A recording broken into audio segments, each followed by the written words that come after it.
A vella das nosas lendas, o terceiro aspecto da Moura, posúe unha forza sobrehumana e é capaz, entre outras proezas, de transportar enormes pedras na súa cabeza ou con só a axuda do seu dedo maimiño. Ela é un ser sobrenatural capaz de dominar a meteoroloxía e os elementos. A Moura, na súa faceta de vella, goberna o ceo, a terra e as augas. As mouras teñen moitas caras, teñen moitas figuras. Como sabedes, a moura pode ser a vella xigante que transporta grandes pedras. Estamos no Outeiro Bicudo, tamén coñecido por algúns como Outeiro do Corvo, aquí nos Montes de Baroña, e contan os veciños que esta pedra atopou unha vella que estaba fiando. Gustoulle, quitou o mantelo que levaba na cabeza, apoioulo nunha variña do sol, botou o penedo grande á cabeza e a cuña que vemos debaixo do brazo. Botouse monta arriba, seguiu fiando, iba cantando e transportando os penedos. E cando se cansou, chegou aquí a este lugar, outros din que é porque lles gustou a contorna, e deixouna no seu sitio, meteu a cuña por baixo, recolleu o seu mantelo do raio de sol e volveu no colocar na cabeza. Atopámonos neste monte que se chama o Forno da Vella, que limita tamén cas parroquias de Goi e de Outeiro. O nombre do monte ven precisamente desta cova, aquí onde nos atopamos, que, según contaban os antepasados, pois vivía aquí unha vella que tiña un forno, por iso se chama o Forno da Vella. Nese forno cocía o pan que de vez en cando pois iba a vender a Lugo. Para iso, pois aquí, por aí abaixo, por ese oco, pois que nos metíamos cando éramos pequenos, eu teño metido moitas veces por aí abaixo, pois conta a lenda que había un túnel que chegaba hasta Lugo, hasta dentro da muralla de Lugo. E daí ven o nombre do Forno da Vella, do monte do Forno da Vella. Eso contaban os vellos de antes, os antepasados, que iba a vender o pan a Lugo por o túnel. Hai 20 kilómetros de aquí a Lugo, así que chegaría un pouco cansado. Cando éramos pequenos viñamos cas vacas e cas ovellas por aquí polo monte, como daquela éramos moitos pequenos na aldea, pois xogábamos e metíamonos por aí. Dase a volta todo ao redor, aínda que a entrada aquí é pequena, máis adiante hai unha que dá grande que casi se pode poñer un de pé. A vella non a atopamos nunca. Debeu morrer antes de nacernos. Pois esta é a pena corval ou pena do encanto, e entonces sobre esta pena a lenda di que hai un túnel que pasa por debaixo, sale desde a pena corval, pasa por debaixo do río Labrada que temos aí ao lado, e vai hasta o castro da igrexa de Catás. Era un túnel que comunicaba os dous puntos. De lendas, ademais, sobre esta, había a galiña dos pitos de ouro que salía o día de San Xoán a estes penedos. É por iso que ten todos os indicios de ser algo simbólico e moi antigo. Hai lendas que tamén din que a pedra trouxo a vella, trouxo unha vella sobre a cabeza e pousouna aquí.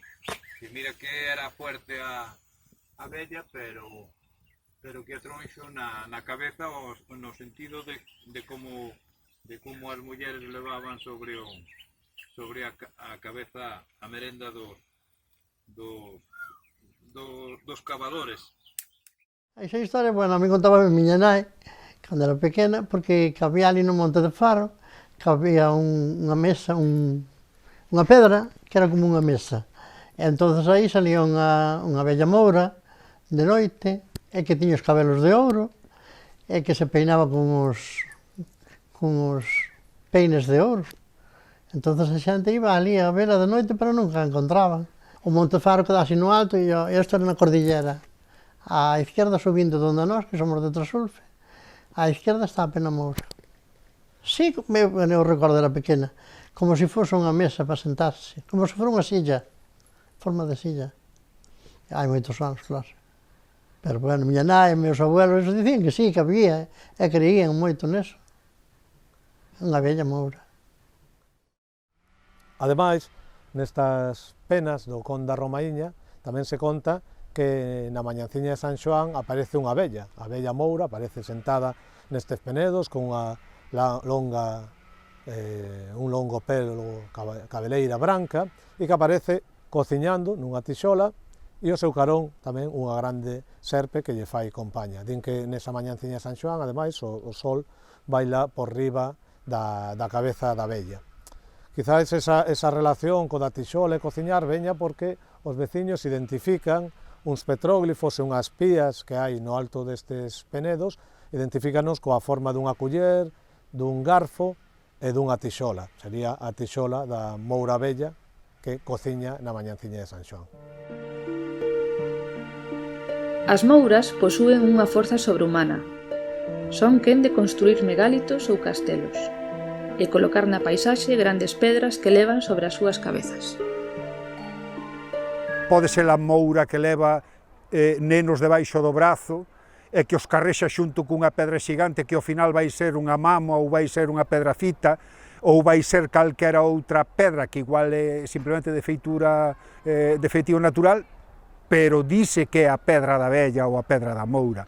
Tamén se conta de que as mouras andaban todas con pedras na cabeza, e que andaban con pedras na cabeza e a fiar, que se puñan a fiar con unha pedra na cabeza, non sei, así fiarían mellor, pero eso tamén se contaba. Contanse moitas historias desas. E a pedra sei que estaba, pero agora non habrá pedra nenhuma, ademais que había unha pedra, e que levaron a muller fiando nunha roca. Iso falaban moitas veces tamén, oío moitas veces. Este penedo no que estamos é coñecido como a Pena dos Mouros de Marrondo. Estamos no concello de Castroverde. Eu coñecín este lugar por unha historias que me contou o meu pai, que é dun lugar próximo a este que se chama Covelas. Segundo el me contou, os pastores que pastoreaban o gando naquel tempo por estas zonas e que se quedaban moitas veces a dormir no monte ou ben vixilar as vacas durante o día, viñan a este lugar. E a xente da zona ten unha lenda que fala sobre a construcción deste penedo. Polo que din, o penedo na parte superior foi traído por unha moura que viña fiando nunha roca e ao chegar a este lugar deixou o penedo que vemos na parte superior sobre estas rochas, dando lugar o que vemos aquí que é a Pena dos Mouros. Son Luís, nacín aquí, sempre escoitei aos máis vellos decir que a Pena dos Mouros, a pedra cae arriba, que a puñera unha bruxa ca punta da roca, que subira a pousar ali. Subira cá, que apoiou a pena na punta do fuso, e subiu e colocou na encima das outras. Teño ido de naviño xa, desde sempre. Chamaban-nos a atención ver aquela pena. Pois aquí estamos na Pena redonda de Budián, que din que atrouxo na cabeza unha muller moi grande que viña ademais fiando na roca. Este chamase o Penedo da Moura, chamase así porque dícese que foi unha moura quen o trouxo da cabeza, veu dalá, e o chantou aquí. E dicen os paisanos de aquí que por onde pasou volveuse improductivo o sitio. E nas leiras que teñen eles por aí onde as sementan, xusto esa línea recta que ven hacia aquí é un sitio que non produce nada. E tamén hai outra lenda que dice, en realidad son dous penedos, hai outra lenda que dice que un está cheo de ouro e outro está cheo de lume, e que a xente non se atreve a mirar cal a cal por temor a que se o ouro moi ben, pero se ven o lume que queimaría a limia inteira. Iso é a lenda da Peneda da Moura. Isto chamase, estamos no Celo da Pena, que tamén colle o nome deste sitio, traía na cabeza. Entón a Moura era un ser moi potente. Unha variedade da historia é na que a moura viña ca peneda na cabeza e viña fiando nunha roca. e a chantou aquí, e aquí quedou. E nada, a miña nai, pois, contábanos de pequenos, bueno, ainda sale a veces na conversa, de cando o meu abuelo era de Palloso, pueblo aquí arriba, entón, claro, tiñan ali, pois, leiras e cousas, entón, pois, ela a veces, pois, contanos de cando era pequena. Entón, teñen unha, que chamanlle unha sorte, unha leira pequena, unha tapada, ou como queiras chamarlle, e ali hai unha peneda grande, chamanlle a peneda da Moura. Entón, ela conta que cando era pequena, que iba co seu pai, que iban fer carbón. Entón, iban hasta ali, e entón ali había unha especie de lenda, ou, bueno, ela recorda que dicíanlle que iba aquela peneda da Moura era porque había unha moura, e que era unha peneda grande, e todo alrededor só está a peneda, ou, bueno, grande aquela. Entón, dicían que a peneda que a levaba na cabeza a moura e que a pousou ali, e despois que se puxo a fiar. Por aquela zona hai moito de, bueno, por a nosa zona falase moito dos mouros e da moura e tal, entón ali casi ao lado estaba a peneda da moura, a aira dos mouros e o burato dos mouros. Entón ela iba co pai, iba a sacar carbón e iban hasta ali. Entón un día, pois ela quixo ir e o seu pai dixolle que fora. E entón, claro, foi hasta ali, pero despois encontrouse ela que tería, pois non sei, 8 ou 10 anos, encontrouse cun señor e claro, ela colleu medo e volveuse outra vez para pondo o pai. E nada, pois era iso, que era as mouras, pois sempre pois levaban a peneda na cabeza e que pousaran ali a peneda e ali estaba. A moura pousou ali a pedra e despois puxose co fuso e ca roca pois a fiar a lana.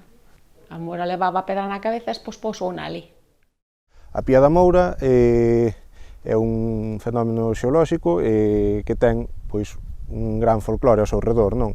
Que levase transmitindo na parroquia de pais a fillos, e, bueno, vou vos contar un pouquiño as historias que me contaba a miña nai cando era pequeno, alrededor do penedo da Pía da Moura. Quizáis a historia máis chocante para min, de todas as que me contaban, era o feito de como esta pedra chegou aquí, que, segundo se contaba, trouxo a unha moura na súa cabeza mentre fiaba nunha roca de 7 fusos, non?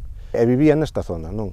E tiña o costume, segundo se conta, de pola noite saía peitear os seus cabelos cun peine de ouro na auga que se recollía na concavidade da pía. Bueno, desde aquí non se aprecia, non? Pero a pedra ten un rebaixe xusto no centro e ten uns escalóns tallados dentro, como un banco alrededor da pía. É como un banco corrido todo alrededor da concavidade para se sentar mirando cara á pía. Debeu de haber unha construción encima porque ten unhas barrenas para meter uns puntales como para construir por riba. Non sei, supoño que en algún momento se querería facer un tellado ou algo así. Alrededor da Pía da Moura construíuse un castelo no século XV que pertencía á familia dos Araúxo, unha familia da baixa nobreza local, en concreto de Lobios, que fortificou a Pena da Moura e suponse que utilizou a pía como un alxibe de auga para o castelo. Tamén son as responsables da formación de determinadas paisaxes xeolóxicas e incluso de moitos elementos da civilización.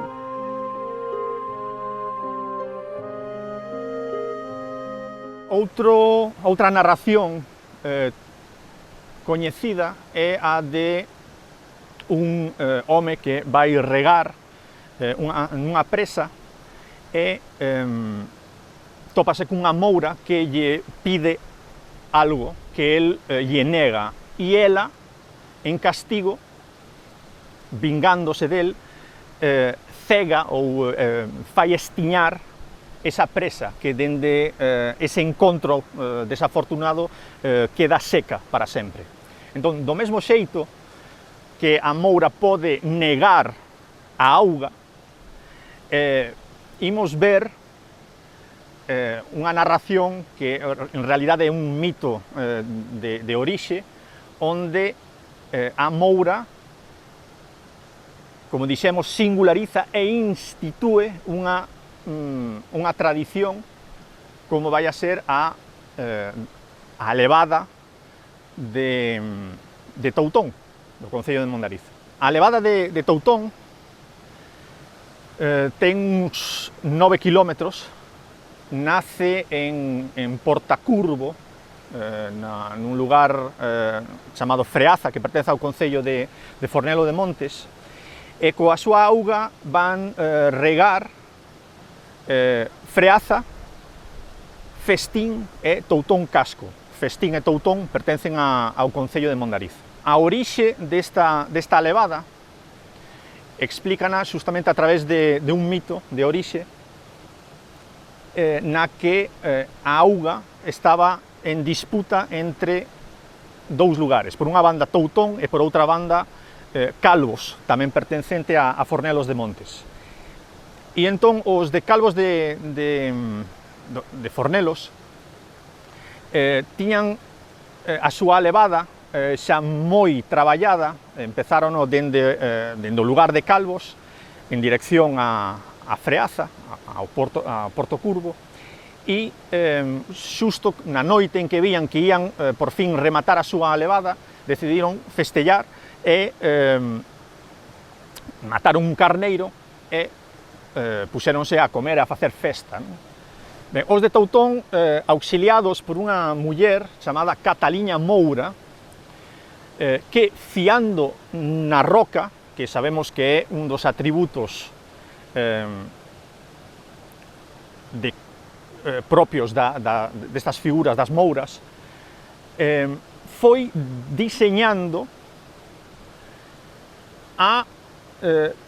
o percorrido do que ia ser a levada de Toutón.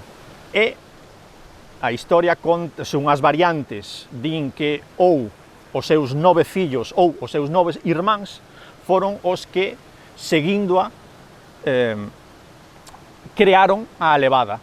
E, ao facelo, digamos que a auga, en vez de correr cara a Calvos, correu cara a Toutón e foi a maneira de quedarse en posesión con esa auga. A importancia que lle dan a esta figura da Cataliña Moura é tal que dedicanlle misas a esta señora porque foi justamente ela a que trouxo esa auga a Toutón. Dicir tamén que a levada, como dixen, rega Festín, Freaza e Toutón. E Toutón correspondelle 9 días, e cada día ten o nome de cobre, e cada cobre ten o nome de cada un deses fillos ou irmáns da Cataliña Moura. Retomando as miñas primeiras palabras, vemos entón como a través de un mito fundacional que emprega a unha moura, unha sociedade predominantemente de transmisión oral, consegue de alguna maneira institucionalizar e ante a falta de documentación transformar o propio mito en título de propiedade realmente. Sabemos que non estamos ante un caso illado porque a parte de Toutón, variantes deste mito o temos topado en Pazos de Borbén, noutra parroquia tamén de Mondariz, é aquí mesmo onde estamos agora mesmo, que é a levada de Almofrei. Outras figuras incluso como a raíña Lupa no castro de Mallou cumpre a mesma función. A reina Lupa era unha señora que era jefa de aí, e claro, pois era que mandaban todo.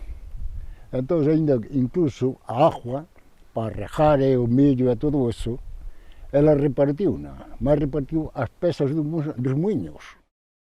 Tamén din que, como explican, que como estaba encantada, tiña ese encantamento de haber sido serpe, quedoulle un defecto, un pouco grande, que era que tiña unha fame grandísima.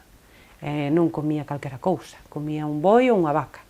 Aí decía, levántalle o rabo e chuparlle a caca. E ríanse todos cando contaban. E claro, ao principio, bueno, ibanlle dando, pero chegou un momento que xa non había como mantela. Contan que tiñanlle medo porque conocían as mouras, hai nas boas e hai nas malas, tiñanlle medo e respeto, non sabían como dicirlle que non había nada máis xa para darlles de comer, que si se podía ir a outras terras, non? Aí sempre que se quedaba calado ou bacallao, esperando que pasaba, non? E dicía, que pensades que pasou, non? Entón, algún dicía, comeu a señora e a todos, non? A Moura comeu a todos. Non, non, non. Neste caso non foi así. Neste caso non comeu a ninguén. Agradeceu todo o que lle deran, marchou co mozo co home, pero antes de marchar, para darlle as grazas por o trato tan bo, regaloulle unha semente que non había daquela. Unha semente que é a vide, de onde sai o viño. Por iso hai moitos lagares aínda por a nosa zona e temos tan bo viño. Monterrei, en Verín, claro. E esa é a historia da Moura do Castro de Medeiros e de como chegou o viño, polo menos a Verín.